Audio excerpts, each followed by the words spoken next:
राधे राधे बंधुरा केमन आछो तोमरा सबाई। आशा करछि तोमरा सबाई खूब भालो आछो, आमिও ভালো আছি। तो सिम्पल हाउसে চয়েসি নতুন আরেকটি ব্লগে তোমাদের সকলকে স্বাগত জানাই। এখন ঘড়ির কাঁটাতে ৮টা বাজতে 10 মিনিট বাকি। জানো তো আজ ঘুম থেকে উঠতে অনেকটা লেট হয়ে গেছে। তাহলে চলো এখন থেকেই তোমাদেরকে সাথে নিয়ে আমার ব্লগটা স্টার্ট করছি। আই হোপ যে আজকের ব্লগটাও তোমাদের ভালো লাগবে। ঘুম থেকে উঠতে দেরি হয়ে গেছে বলে তড়ি ঘড়ি করে কিন্তু বাসি কাজগুলো সারছি। যেহেতু একার সংসার, একাকেই সামলে নিতে হবে সবটাই, সেই জন্য নিজের মতো করে প্ল্যান মাফিক কাজগুলোকে যদি একবার করতে পারি তাহলে কিন্তু দেরিতে উঠেও সঠিক সময়ে সব কাজ সেরে নেওয়া যায়। প্রেম সাদায় কালোয় বোনা শীতল পাটি, তারি যত্নে উঠোন হয় মনের মাটি। সে যে যত্নে আঁকা, সে যে স্বপ্নে ধোয়া, তাকে বানায় সোনা।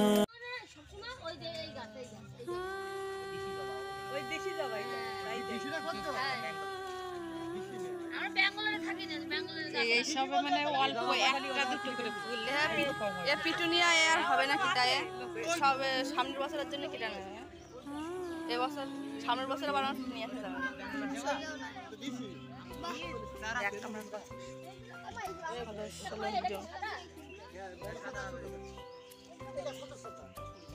আর ওই যে কাজগুলো দেখে আসলাম, দেখে তো পছন্দ হচ্ছিল কিন্তু দাম অনেকটাই বেশি বলছে। এমনিতেই শীতের সিজন চলে গেছে, তাতে করে ওই গাছ যদি এখন 20-30 টাকা করে কেনা হয় পিস প্রতি, তবে গাছগুলো একসঙ্গে রয়েছে বলে দেখতে বেশ ভালো লাগছে। যখনই গাছগুলো একটা করে ওঠাচ্ছে তখনই দেখে মনে হচ্ছে না যে এই গাছ এক একটা 20-30 টাকা করে কিনি। তো বাবু সকালবেলা ঘুম থেকে উঠেই যেই না দেখেছে যে ফুলের গাছে জেম্মারা দেখছে, তো সেই অমনি ঘুম থেকে উঠে দৌড় দিয়ে কিন্তু গেল। তবে হাতে করে কি নিয়ে গেছিলো জানো তো? পয়সা। তার কাছে ছিল ওই যে সাদা চন্দ্রমল্লিকা কেনার জন্য কটা পয়সা গুছিয়ে রেখেছিল, সেই পয়সাটা নিয়ে দে ছুট। তারপরে যখন গাছগুলো দেখলো একেবারে রিকেটের মতো ঠিনঠিনে আর সেখানে 2-3টে করে ফুল ফুটে আছে, তারও পছন্দ হয়নি। তো ওই আর কি, ওখান থেকে চলে এসে তারপরে আমার যে কাজ, আজ দেখছি সূর্যি মামা উঁকি বেড়েছে। তো আর দেরি কিসের, বেশ কয়েকদিন ধরে জামা কাপড় তো ধোয়াই হচ্ছে না, গাদা করে করে একটা গামলার ভিতরে রেখে দিয়েছিলাম। তবে আজ যেই সূর্যি মামা উঁকি দিয়েছে, সেই আমিও না পট করে জামা কাপড়গুলোকে সব ভিজিয়ে দিচ্ছি। কেননা এই সার্ফ এক্সেল সার্ফ দিয়ে যদি মিনিট 15-20 ভিজিয়ে রাখা যায় তাহলে না জামা কাপড় বেশি থোপা লাগে না। ওই কোনো রকম একটু কষলে কষলে ধুয়ে দিলেই পরিষ্কার হয়ে যায়।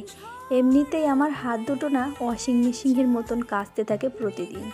যদি কিনা একটা ওয়াশিং মেশিন বাড়িতে থাকতো তাহলে হয়তো এতদিন খারাপ হয়ে যেত। আমি প্রতিনিয়ত যে হারে জামা কাপড় কাচি। আর এদিকে এই যে হাঁড়ির দুধটা দেখতে পাচ্ছ, ওটা হচ্ছে তোমার প্যাকেটের আমুল দুধ। আর এটা সসপ্যানে যেটা দেখছো ওটা হচ্ছে মায়ের বাড়ির দুধ, মানে মায়ের যে চায়ের দোকানে যে দুধটা নেয় সেই দুধটা। তো দেখতেই পেলে দুধটায় কেমন পরিমাণে অয়েল, আর যে দুধটা ওই যে কেনা প্যাকেটের দুধ সেটাই কিন্তু কোনো রকম কোনো অয়েল নেই। আর এই তো সকালবেলার কাজ সেরে এক কাপ চা নিয়ে এসেছি। আজকে একটু উঠতে লেট হয়ে গেছে। ভোরবেলা উঠেছিলাম, উঠে দেখি এত অন্ধকার, 5:30টার সময় আর তেমন কুয়াশা। তো ওটা দেখে যেই গিয়ে ঘুমিয়েছি ওই যে আর উঠতে উঠতে 8টা বেজে। তো যাই হোক ঘড়ি করে যতটুকু কাজ সমাজ করেছি করে এখন এক কাপ চা নিয়ে বসেছি, যেটা আমার প্রতিদিনের ব্রেকফাস্ট। আর আজকে চায়ের কাপটা কিন্তু ছোটো হয়ে গেছে। কেন বলতো ছোটো হয়ে গেছে? মায়ের দোকানের দুধের চা বানিয়েছি, তো এই চাটা খেলে না আমার কেমন একটা অস্বস্তি বোধ হয়। ওই যে কথায় বলে না কুকুরের পেটে কি আর হিংসা হয়, তা আমার হলো তাই। প্যাকেটের এই 10 টাকার দুধ ঠিক আছে, আমুলের যে লিকুইড দুধ পাওয়া যায় ওটাও ঠিক আছে, কিন্তু এটা যে পিওর খাঁটি গরুর দুধ, এটা আমার মানে চা বানিয়ে খেলে সহ্য হয় না। তো কী করবো, আজকে একটু ইচ্ছা হলো দোকানের মতো করে চা বানিয়ে খাবো, ওই জন্য ছোটো করে বানিয়ে নিচ্ছি। আর দেখা যাক কতদূর কী হয়, যে ঘিস হয় কি হয় না সেটা দেখার জন্য বলতে পারো এক প্রকার এই ছোটো কাপে নিয়ে বসেছি। তো চলো চাটা খেয়ে নিয়ে এদিকে এখনো জামা কাপড় ভেজানো আছে, সেগুলোকে মোটামুটি এখন ধুতে হবে। রোদ্দুর তো এই কয়দিন পরে বেরিয়েছে। আর দেরি করলে হবে না, দেরি করলে দেখা গেল শুকালো না। কমফোর্ট এনে রেখেছি, কমফোর্ট দিয়ে ভিজিয়ে দিয়ে চিপড়ে দিলে। আর এই তো 1 কাপ চা খেয়েছি, মানে ফুল এনার্জি। এবারে সংসারের আর যে বাদবাকি কাজগুলো আছে সেগুলোকে চলো টুকটুক করে সেরে ফেলি। আর এরই সাথে বলে রাখি, আজকের ভিডিওটি কেমন লাগলো একটা লাইক কমেন্ট করে জানাতে ভুলে যেও না। আর নতুন বন্ধু যদি এই পর্যন্ত ভিডিও দেখে থাকো, ভালো লাগলে চ্যানেলটিকে সাবস্ক্রাইব করে পাশে থাকতে পারো। আর পুরনো বন্ধুদেরকে জানাই অসংখ্য ধন্যবাদ আর অনেক ভালোবাসা।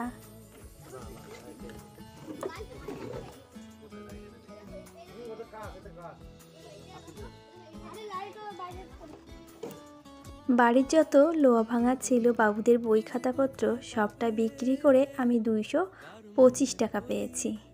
তো যাই হোক, আজকে কিন্তু আমি বেজায় খুশি যে সংসারের মধ্য দিয়ে এই যে আবর্জনা যেগুলোকে আমরা ফেলে দিই সেইগুলোকে একটা বস্তায় ভরে সঠিক জায়গা রেখে দিয়েছি। আর এই যে সময় বুঝে সেইগুলোকে এখন লোয়া ভাঙার কাছে বিক্রি করে দিয়ে 225 টাকা। ভাবা যায় কতগুলো টাকা বলো তো? আমাদের মতো হাউসওয়াইফদের কাছে এটাই কিন্তু অনেকটা মূল্যবান। সময়ের থেকে বেশি মূল্যবান আমাদের মতন হাউসওয়াইফদের কাছে 2 পয়সা রোজগার করা। আর সেখানে ভাঙাচুরো বিক্রি করে আমি যে এতগুলো পয়সা হাতে পাবো, আমি সেটা স্বপ্নেও ভাবতে পারিনি। আর আমাদের মতন হাউসওয়াইফদের যখন না দেখে কোনো স্বপ্ন পূরণ হয়, তখন কিন্তু ওই না দেখা মনে ভাবা স্বপ্নটার জন্য অনেকটা আনন্দ হয়।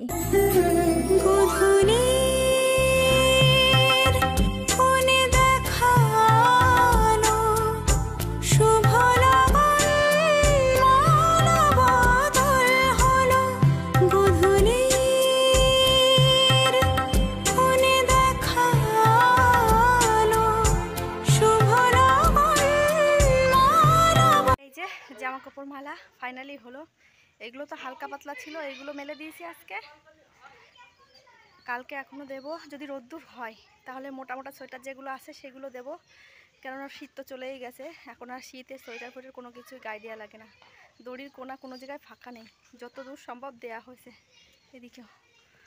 তো চলো নিচে যাই, রান্না বান্না করবো। ওইদিকে মাছ নিয়ে এসতে, মাছটাকে ধুয়ে তারপরে গিয়ে এখন উঠোনটা ঝাড় দিতে হবে। উঠোনে সেভাবে নোংরা হয়ে আছে, তো ভাবলাম আগে জামা কাপড়গুলোকে মেলে দিইনি, কষ্ট হয়ে গেছে। আর রোদ্দুরের কি তাপ, মানে গায়ে লাগানো যাচ্ছে না।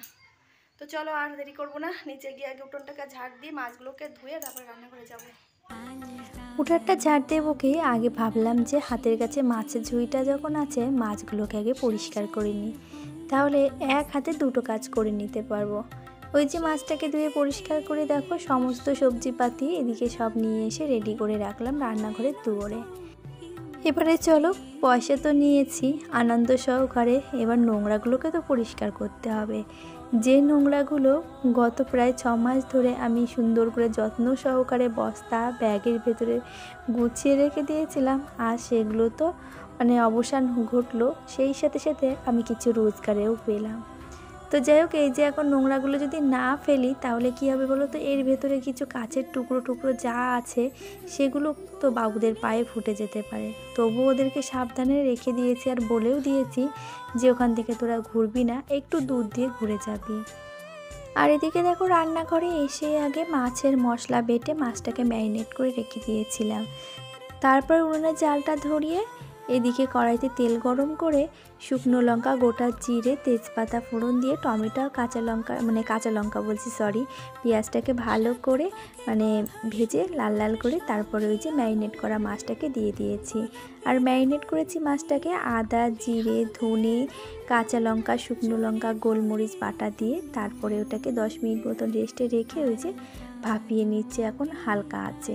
আর এই যে দেখো ফাইনাল লুক, এতে হালকা করে একটু গরম মশলা দিয়ে দিলাম আর ধনেপাতা কুচি দিয়ে একটু নাড়াচাড়া করে লাভিয়ে দেব। আর এই যে হয়ে গেল ফাইনালি আমার কাঁচা মাছের মশলা ভাপা, অনেকে আবার বলে মাছের তেল। তো যাই হোক, এই যে রেডি হয়ে গেছে। এবার হালকা করে নামিয়ে নিয়ে তারপরে এই যে কড়াইতে বাঁধাকপিটাকে সিদ্ধ করে রেখে তেল দিয়ে এই যে মটরশুঁটি, কাঁচা লঙ্কা, টমেটো, 5 ফোড়ন, বড়ি ফোড়ন দিয়ে ভালো করে নাড়াচাড়া করে লাবানোর কিছুক্ষণ আগে আদা জিরে দিয়ে দেব।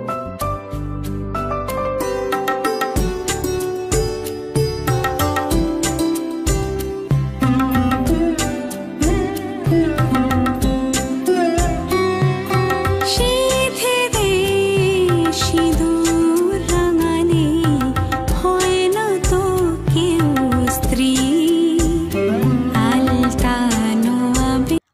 তো স্নান কমপ্লিট হয়ে গেছে, তবে আজ হলো সোমবার আর আমার ম্যাজিকাউলটাকে একটু ক্লিন করতে হবে। ওকে ক্লিন করে তারপরে নমস্কার করে যাব ঠাকুর ঘরে।